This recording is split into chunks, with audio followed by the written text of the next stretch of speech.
Hiya, it's Owlet here, back with another Doctor Who review, and this week's episode is Time Heist, written by Steve Thompson and Stephen Moffat. And yes, I'm looking at a list for this because I've been making a right mess of names this season, as some of you have already noticed. So I'm going to try really hard to get all of the names spot on this week, but I don't know how well I'll do, because I am pretty shocking when it comes to names. But anyway, let's get on with the review. Last week, people seemed at two ends of the table regarding that episode. They either really liked it or they really didn't. And it was really great to see such a mix of comments, and I had some great discussions, so thank you for that. All who commented, it was really fun discussing what we liked and didn't like about the episode. I'm still not sure I'm a fan of Listen, so I'm not convinced yet.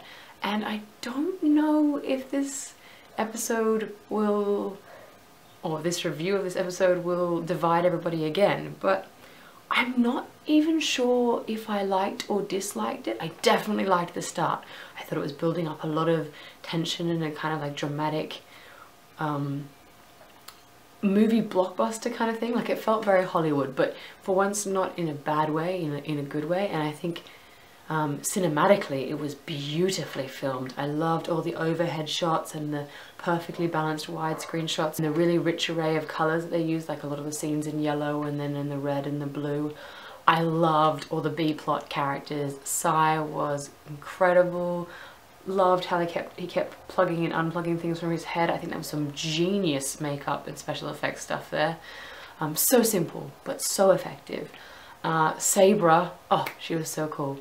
It's just, to me, she felt almost like the hybrid of Mystique from X-Men and Rogue from X-Men, powers combined to create an even cooler mutant. I love X-Men, and I felt like there was a bit of an X-Men vibe in this, like when they had to, especially in First Class, also not First Class, in Days of Future Past. See, I'm already screwing up names. Can't even talk about my favourite fandoms. Anyway, so yes, Days of Future Past, when they try to break in to break out Magneto, so they're breaking in to break out, and that felt like, you know, they're breaking into the safe to kind of break out of the safe. So that was really interesting and a really fun plot to watch, because I was like, oh my goodness, what's going on? I thought the Doctor and Clara dynamic seems to have shifted since last week, and it's continuing to shift, and maybe we'll see a gradual drift throughout this season, which is a bit of a shame, because Clara has just become like the ultimate Clara, and she looked fantastic in that suit, and she was again a powerhouse of acting. But she again didn't have not many lines, but that's because it was spread out across more characters. But I also worried about her, because when Sai and Sabra had both sacrificed themselves, she was upset, but then she wasn't upset for very long. When the safe opened, she was kind of like, ooh, like, I don't really care about those people anymore. And I mean, maybe that comes with the territory of traveling with the Doctor. So maybe she's becoming complacent or desensitized to it, and that in itself is alarming, but it's possibly not unrealistic. And so maybe it's not such a bad thing that she's distancing herself from 12, because I noticed earlier on that he does tend to be quite cold and calculated at times, even though he has like little digs or like playful moments with like, it's the eyebrows basically, or I'm in charge, it's my superpower. He also has these very cold moments of like, this has to be done, or that's just the way it is kind of thing, and it's two extremes, and it hasn't quite leveled out yet, so I don't know if it will level out. Maybe he's just going to be the Doctor of tidal waves of emotions. That just could be his thing, along with his eyebrows. That's just his personality type, I guess.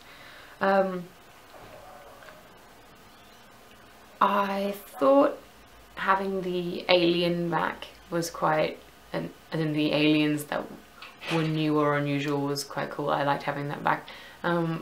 Felt a little bit Star Wars-y, since he was a prisoner and he was being led through the bank, but that's not a bad thing. Star Wars is cool, so I'm down with that.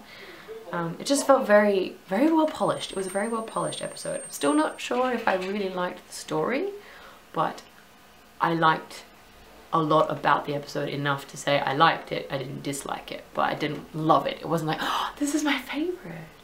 But they were only, what, 4 or 5 episodes into the season? 5, right?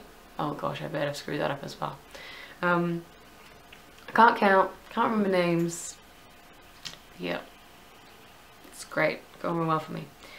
I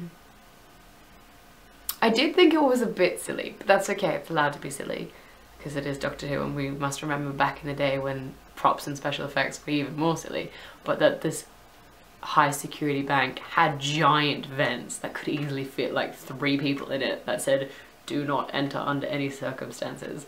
Like, I know that they said that they encourage people breaking in because then it like reinforces how impenetrable the jail is, but it just was like, why do you even have those vents?